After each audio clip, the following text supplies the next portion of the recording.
I'll recognize my good friend from Gainesville, Florida, home of the Fighting Gators, Ms. Cammack. Please, you're recognized for 5 minutes. Thank you, Mr. Chairman. Go Gators. All right. Mr. Chairman, I would like to start out by submitting 2 letters for the record written by FTC alumni expressing concerns about the integrity and fairness of the FTC and its departure from the agency's traditional norms and bounds. Without objection, so ordered. Thank you.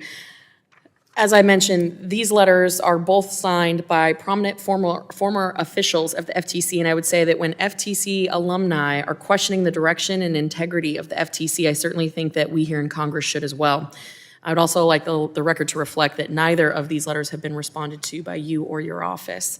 Additionally, Mr. Chairman, I'd like to submit the August 1st, 2022 FTC Inspector General's report titled Audit of the Federal Trade Commission's Unpaid Consultant and Expert Programs for the record.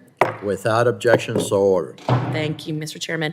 Chair Khan, according to the Inspector General's report, you expanded the agency's use of unpaid consultants and experts, correct? We made use of government authorities that allow us to bring on experts, yes. How many consultants were added to the FTC after your confirmation? I don't have those numbers top of mind, but we're happy to get those to you. Thank you. Did they receive training?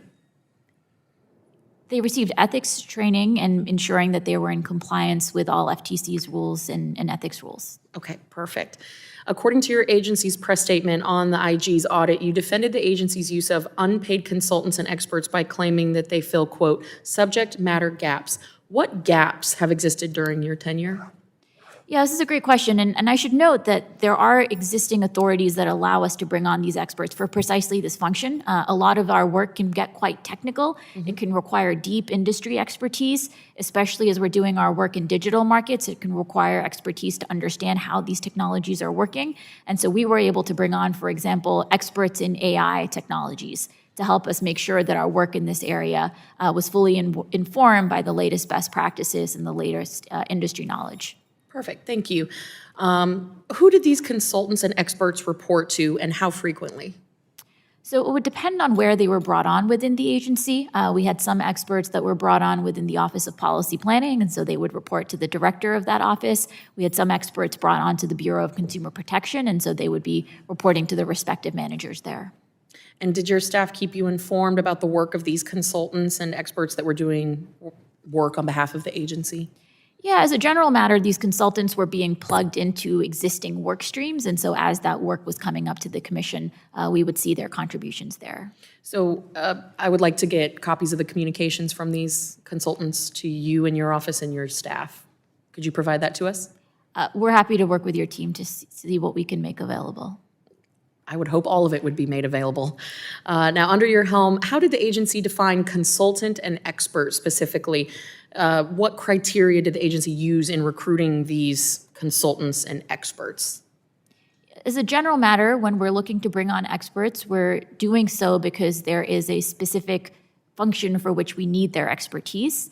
And so the criteria would depend on whether we were looking to bring on people who had particular expertise in AI, in particular forms of digital markets, in particular areas of antitrust, where we felt we didn't have the requisite expertise internally and so needed to go outside. So it doesn't really answer my question of how you define a consultant or an expert, but I guess... I believe those terms are probably defined under the regulations, so we would follow those definitions. So you advertise this to members of the public?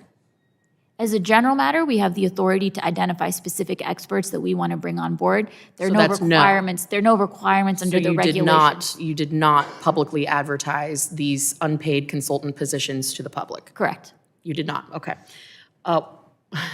Why? We followed the underlying regulations that permit government agencies to bring on outside experts and consultants. Given that the function for which we're doing this is to fill specific niche needs, we thought it would be most efficient to actually identify directly the people we needed. And again, we followed the regulations and what they require. So you don't publicly advertise these positions for these experts. Who initiates contact? As a general matter, I would think the agency would have initiated contact since these were specific needs that we were looking to fill, and so we would know what our needs were.